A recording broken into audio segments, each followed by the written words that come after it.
I feel like the horse has been in form without winning for a little while now. Yeah, there was a preparation or two there where there was no hiding. He was running in Group 1 weight for age races. I think he was just nabbed there one day, George Main or something like that.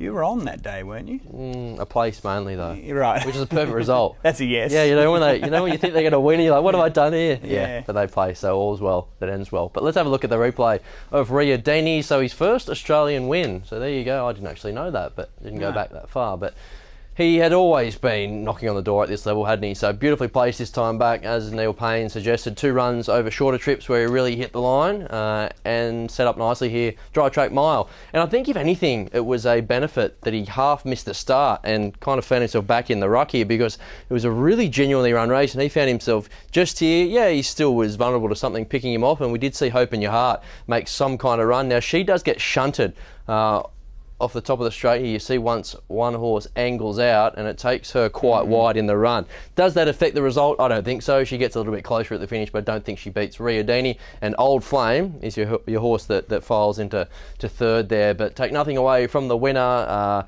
Was close enough to that good speed. Still quickens off that. And I tell you what, Wild Planet. Is he a horse that's going to get lost in the wash a little bit here? He went out very quick out in front and he wasn't beaten all that far at the finish. So good merit to his effort, and now we'll pick up the vision here from the last 400 metres. So you can see Riodini exposed at the right time. Hope in Your Heart. This angle, you think, well, she's going to win the race, isn't she? And she maybe just half peaks on the run. It's hard to make that 800 metre sustained run on a good surface, and there's a wave of horses coming on the inside. This is Wild Planet boxing on quite bravely. Surf Dancer was there, another leader, and I don't think he had a lot of room here, the big dance winner, Rustic Steel. So a little bit to unpack there, particularly as we go towards the Ingham. Yeah, I don't think Rustic Steel had the acceleration to make the most of a gap anyway. Yeah, probably a fair shout. You didn't mention Brutality, did you? I think I may have touched on it.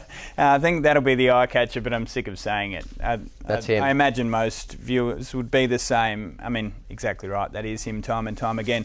The horse to follow it out of it, and that's been the case the past few starts. So I think it's Hope in Your Heart. Yeah, she goes to the paddock now. What a preparation, though. Is she going to be one of those that just keeps quietly achieving, and all of a sudden you've got another Think It Over on your hands, and she's a genuine star at that Group 1 level. Remember, we didn't strike a line through her, but the boom horse Frumos gets beaten by Hope in Your Heart, and everybody says, oh, maybe she's not that good. Well, it's possible they're both really good, and I can't wait to see her back. She's back at the trials again.